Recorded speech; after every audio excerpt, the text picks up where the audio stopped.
अंधेरा छा गया था। चांद भी बादलों के पीछे छुप गया था। आसमान से बिजली की कड़क सुनाई दे रही थी। रिया, एक नौजवान पत्रकार, अपनी रिपोर्ट के लिए एक छोटे से गांव की तरफ जा रही थी।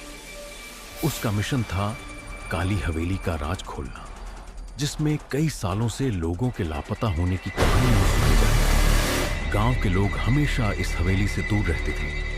कहते हैं कि रात के समय उस हवेली से चीखने की आवाजें आती हैं, और जिसने भी उसका राज समझने की कोशिश की वो कभी वापस नहीं आया।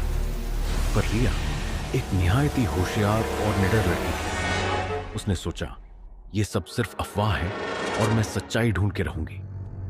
हवेली के पास पहुंचते ही रिया को एक अजीब सा एहसास हुआ, जैसे कोई उसका पीछा कर रहा हो। हवेली के अंदर एक पुराना दरवाजा था जो बस एक झटके में खुल गया। अंदर का माहौल एकदम ठंडा था, जैसे मौत की ठंडक हो। दीवारों पर अजीब सी तस्वीर बनी थी, जिनमें लोगों के चेहरे पर दर्द और डर साफ दिख रहा था। रिया अपनी टॉर्च लेकर अंदर घुसने लगी। उसने देखा कि हवेली के एक कोने में एक पुरानी डायरी पड़ी थी। डायरी के पहले पन्ने पर लिखा था, जो इस डायरी को पढ़ेगा उसकी जिंदगी खत्म होने वाली है। रिया ने डायरी के पन्ने पलटने शुरू किए। उसमें एक व्यक्ति का जिक्र था जो एक तांत्रिक था और अपने काले जादू के प्रयोग के लिए लोगों की बलि लेता था। उसने अपनी आत्मा को अमर बनाने के लिए हवेली को अपना घर बनाया था। लेकिन एक दिन उसके जादू का प्रयोग उल्टी दिशा में चला गया और उसकी आत्मा उस हवेली में फंस गई।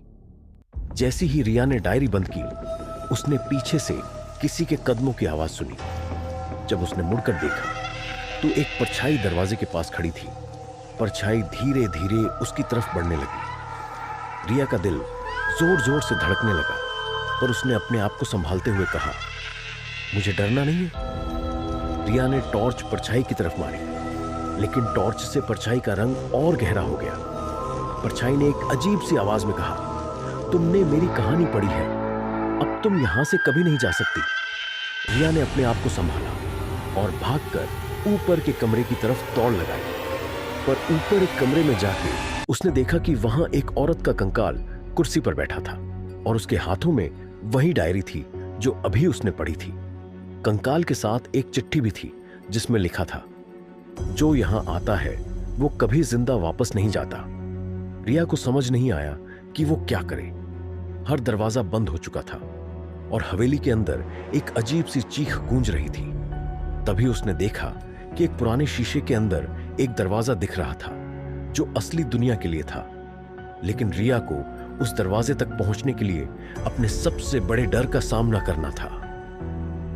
क्या रिया उस रहस्य को सुलझाएगी या वो भी उस हवेली का एक हिस्सा बन जाएगी? ये राज तभी खुलेगा जब तुम अपनी हिम्मत लेकर इस कहानी को अपने मन में आगे सोचोगे।